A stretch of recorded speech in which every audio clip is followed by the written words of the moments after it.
जीवन में सही मार्गदर्शन के लिए श्री कृष्ण की गीता को अपनाओ, क्योंकि उसमें जीवन के हर सवाल का उत्तर है।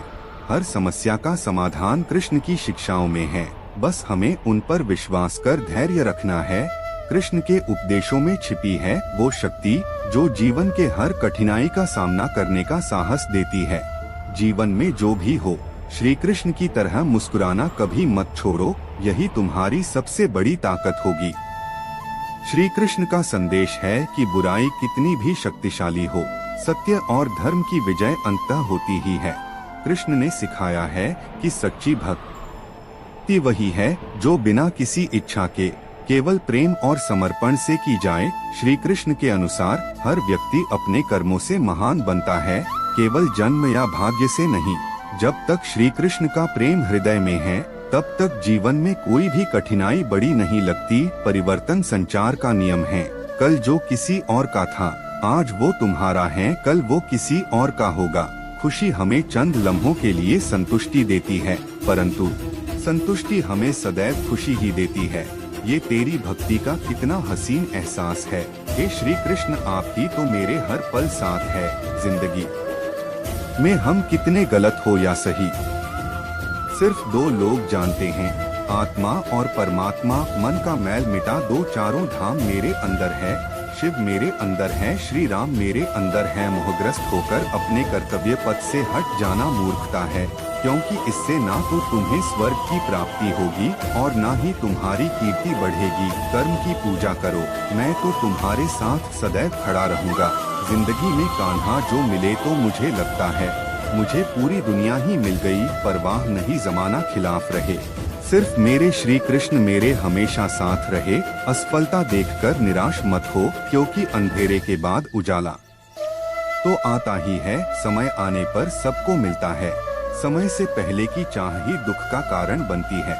जैसे कमल कीचड़ में से पवित्रता से खिलता है, वैसे ही अपनी आत्मा को जीवन के कीचड़ में खिलने दो। इस दुनिया का यह दस्तूर है, जैसा देंगे वैसा पाएंगे। यदि आदर पाने की इच्छा है तो सर्वप्रथम आदर करना सीखें। मंजिलें मुझे छोड़ गई, रास्ते ने पाल लिया है। जा जिंदगी तेरी जरूरत नहीं, मुझे ठाकुर ने संभाल लिया है। चिंता चिता के समान है, जो व्यक्ति को खा जाती है। हमें हमारे लक्ष्य से अवरोध नहीं रोकते, बल्कि एक छोटे लक्ष्य की ओर स्पष्ट मार्ग रोकता है।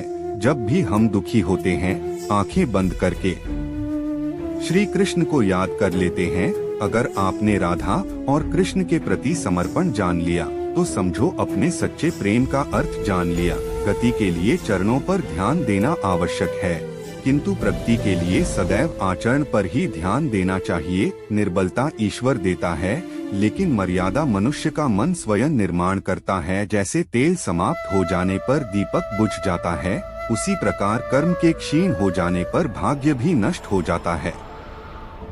हे कृष्णा, तेरे सिवा कहाँ मिलता है कोई समझने वाला। जो भी मिलता है बस समझा कर ही चला जाता है। जीवन और मरण निश्चित है, इससे कोई नहीं बच पाया है।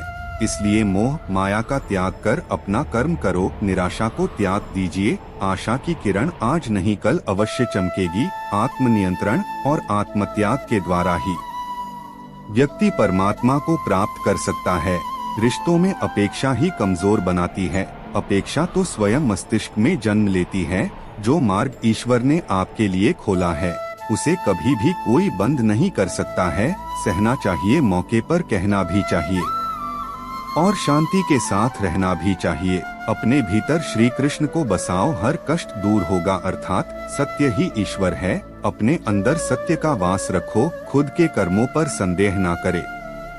जो भी काम करे आत्मविश्वास के साथ करें। सफलता के लिए आत्मविश्वास और कठोर परिश्रम आवश्यक हैं। संसार के लोगों की आशा न किया करो। जब जब मन विचलित हो, राधा कृष्ण नाम लिया करो। ज्ञानी व्यक्ति ज्ञान और कर्म को एक रूप में देखता है, वही सही मायने में देखता है। मैं किसी के भाग्य का निर्माण नहीं करता और ना ही किसी के कर्मों के फल देता हूँ। धर्म केवल हमें रास्ता दिखाता है, परंतु मंजिल तक तो कर्म ही पहुँचाता है।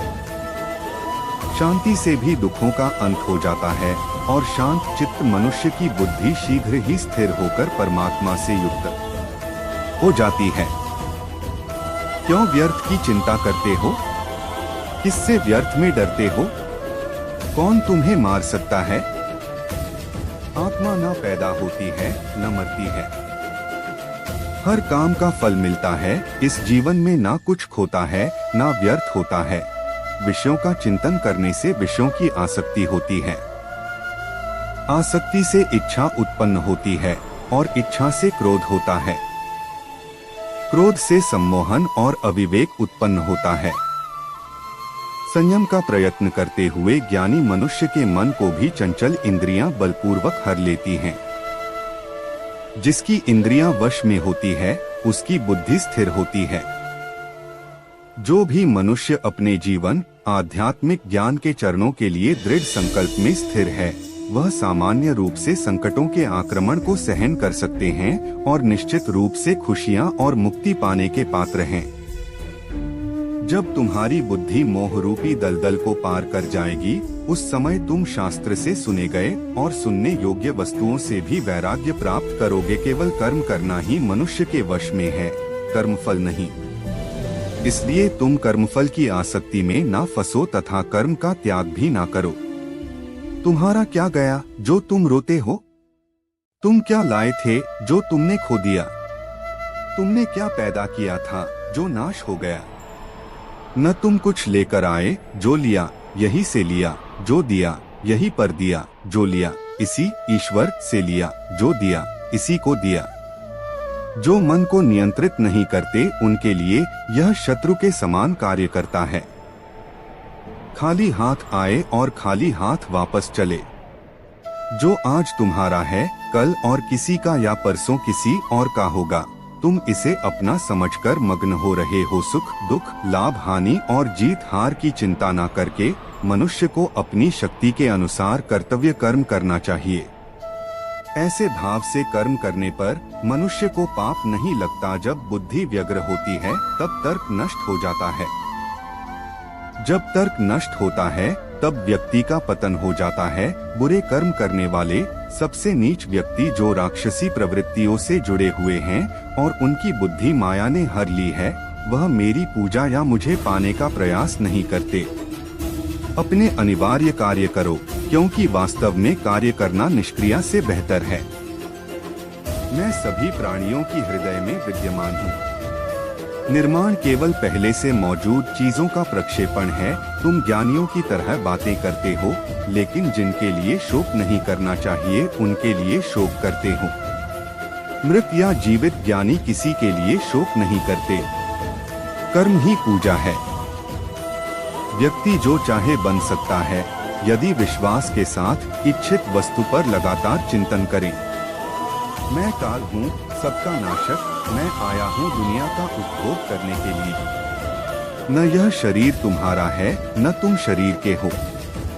यह अग्नि जल वायु पृथ्वी आकाश से मिलकर बना है और इसी में मिल जाएगा। परंतु आत्मा स्थिर है, फिर तुम क्या हो?